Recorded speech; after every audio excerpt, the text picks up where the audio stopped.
Hello, Margaret Coolman here of Soul Astrology. I have to start by saying that I have already recorded this once and I managed to not find it, so I guess I didn't press the right button at the right time. And that leads me to speak about Jupiter square Saturn straight away instead of leaving it to the end. Because it's an aspect which is coming up, so we're already feeling it, and because of the retrograding and forward going of both planets, there will be other connections. I think the last one is next summer, spring, summer, as Saturn takes Neptune into Aries and Jupiter goes into Cancer. So that'll be a different feeling. But this feeling is Jupiter in Gemini and Saturn in Pisces. Saturn retrograde in Pisces at the moment. So harking back to the way humanity has always done things, with Saturn being about control and responsibility, tends to be the masculine patriarch. And Jupiter in Gemini, it's all about communication, and Jupiter expands everything. So lots of communication, lots of thoughts, lots of ideas and possibilities.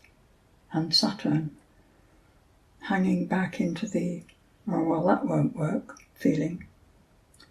Contracting. They are two sides, two energies in opposite directions, you could say, expansion and contraction. And yet, without both, we wouldn't have matter at all. So, what we have to do is learn how to be in both ends, even when they're at loggerheads, like now. So, we might be thinking of expanded possibilities and how we would like the world to be, but we need to keep our feet in what is at present, rather than risking stepping forwards into thin air and having only one foot on the ground. So there I was, wafting on about these charts, but I didn't check that I had actually pressed the right button and that the recorder was recording, which was what is the Saturn end. If we will take account of the facts and dream on, but know that the dreams are not real. They're creating a sort of direction that we would like movement to take. And that way we can make the moves as they become appropriate and possible, rather than just going for something when the time isn't right.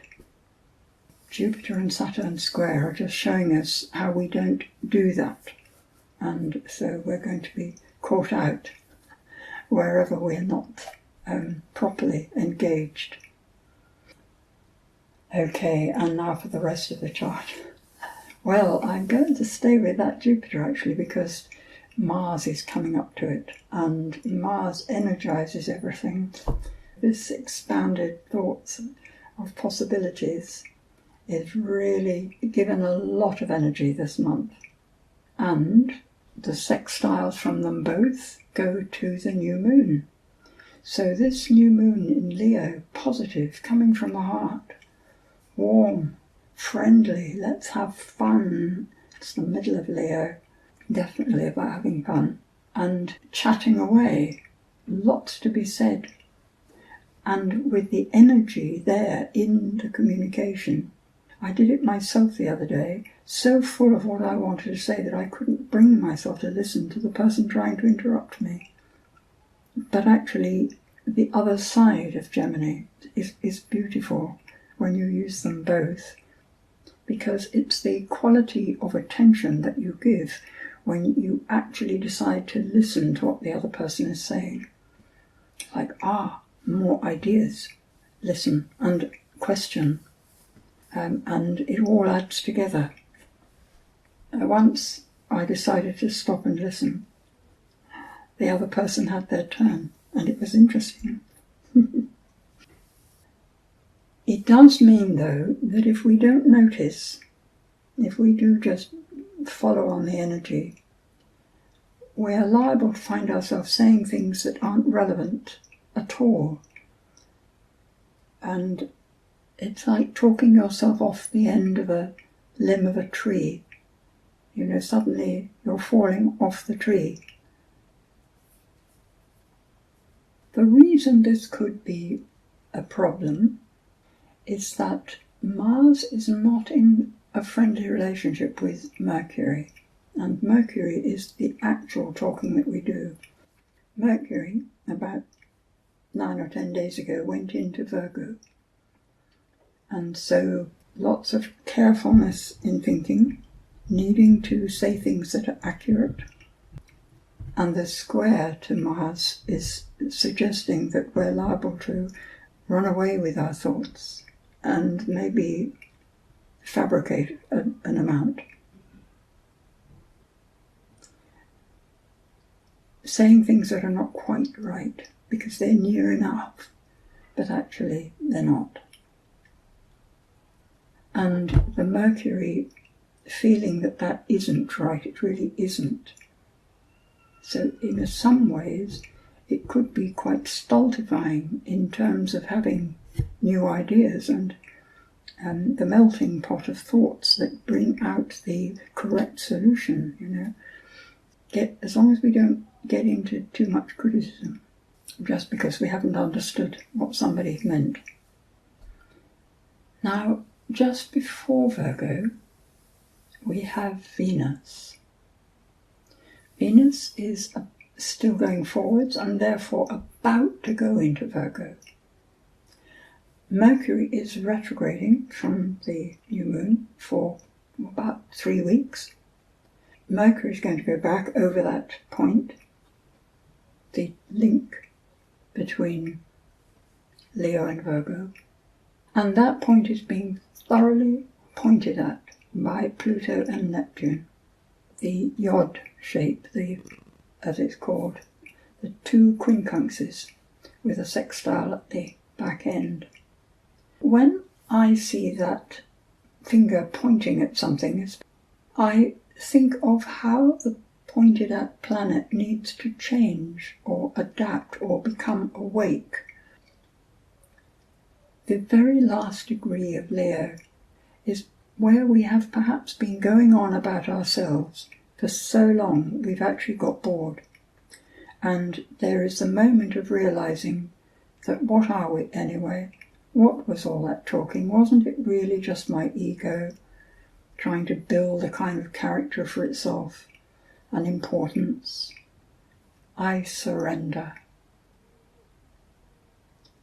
And in that surrendering, it's not a passive giving up, it's a positive action of surrender. Oneself and all one's wonderfulnesses, skills and attributes surrendered for service to everyone else. Virgo. It's a beautiful place, and the pointing finger is suggesting that Pluto and Neptune know that this is what's supposed to be happening and would like us to get on with it.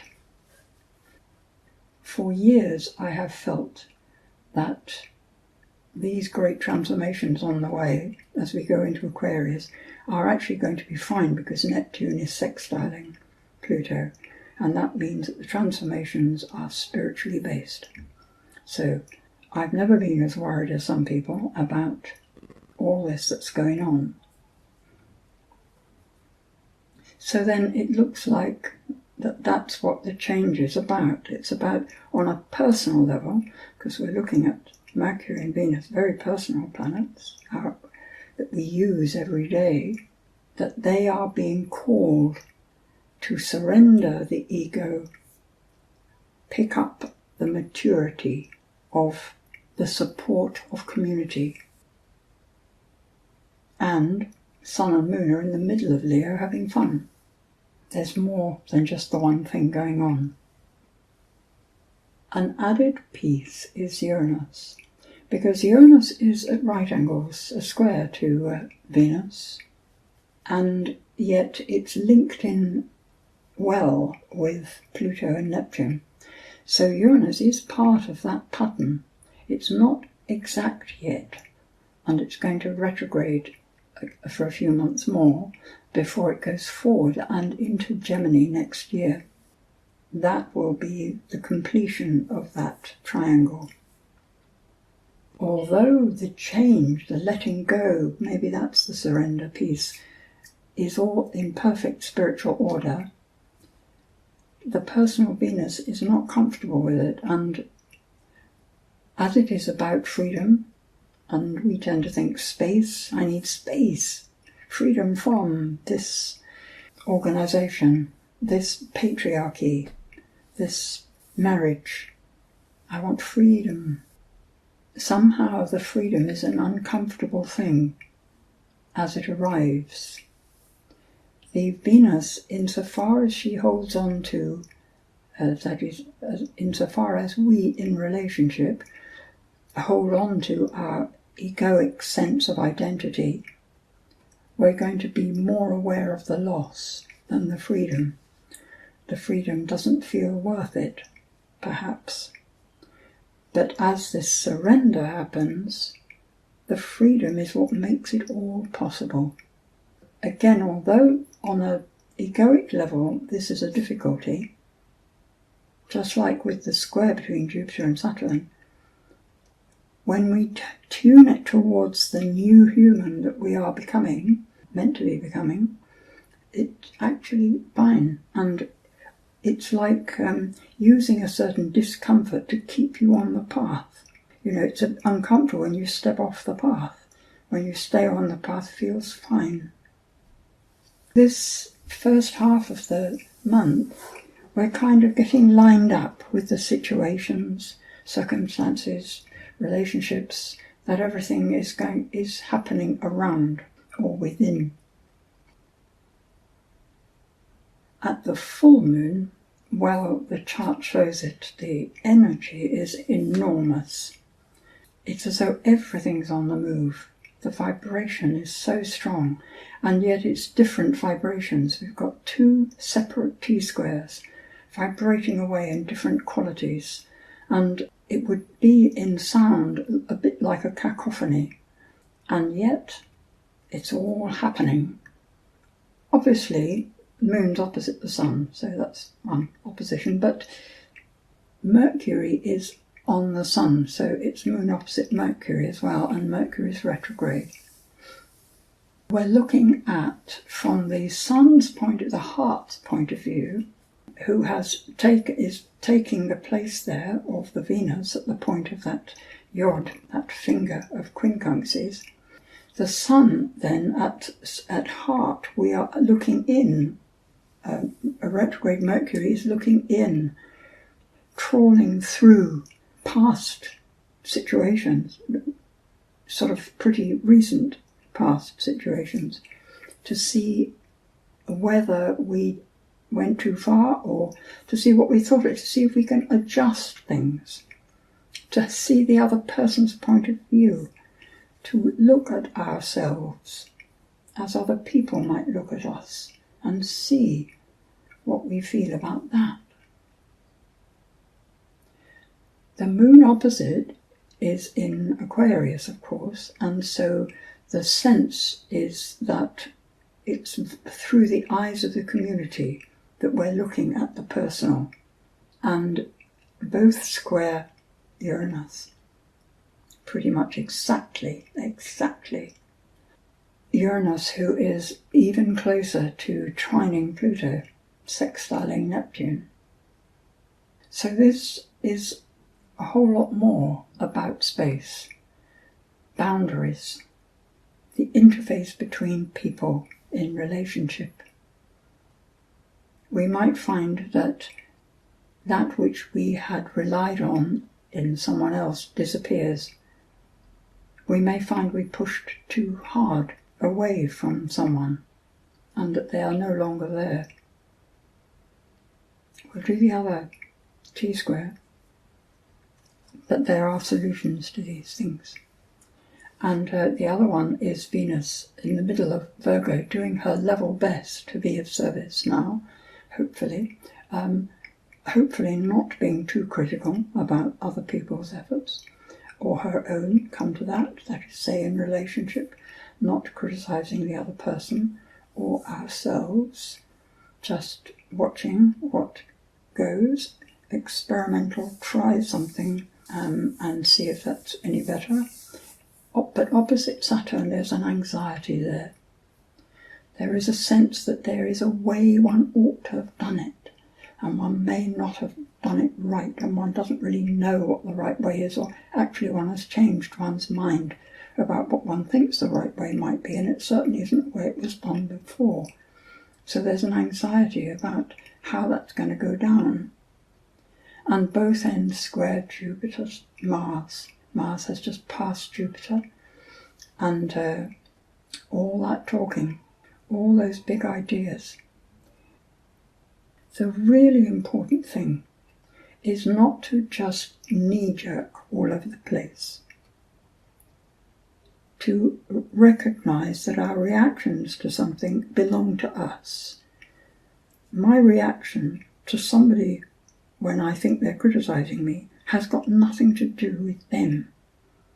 They may or may not have been criticising me. That's not the point. The point is I react. I react. It is me. It tells me about myself, what's important to me, what I prefer. It tells me how I operate. And that's the way to take one's reactions. Use them to learn about the self, the small self, the personality. It's the ego that will pick that up and throw it at someone else.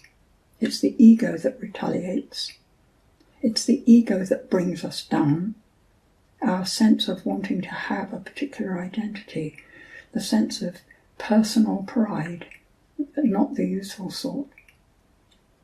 The competitiveness that tells us there's not enough to go round, and I want my bit, at least my bit, if not more, or that. It's ego, and it makes for suffering. The aim is to be present. In presence, there is an innocence, no judgment. There is a recognition of what is, what has just happened, without trying to invent stories about it. There is compassion and healing. Being present and awake. This is what we need to work on. And I feel that the movement of energy is so strong, and this way and that way, like a storm at sea, the waves every which way. We need to surf the waves and let your surfboard be made of light. There's no harm in a storm. There's no harm in the sea. The winds just blow.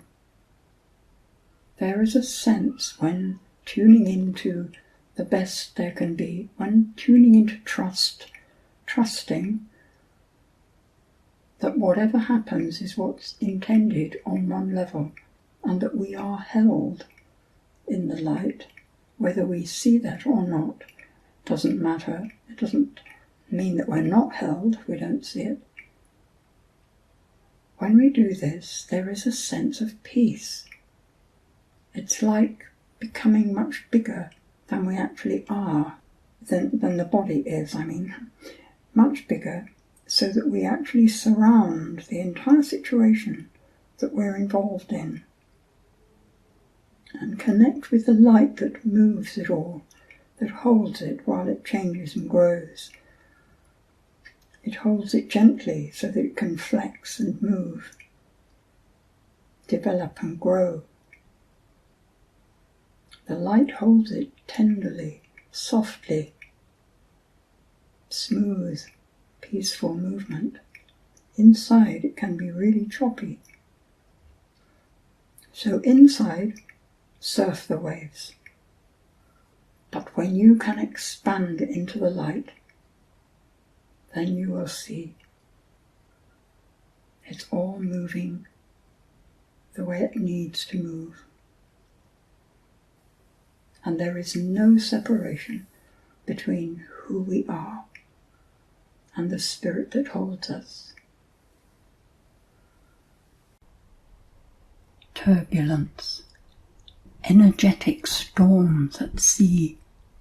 Wake up and see from deep inside yourself that which holds life entire is rooted deep within your heart. You know this because you have to go deep in your heart to find the beauty of this truth. And there it is,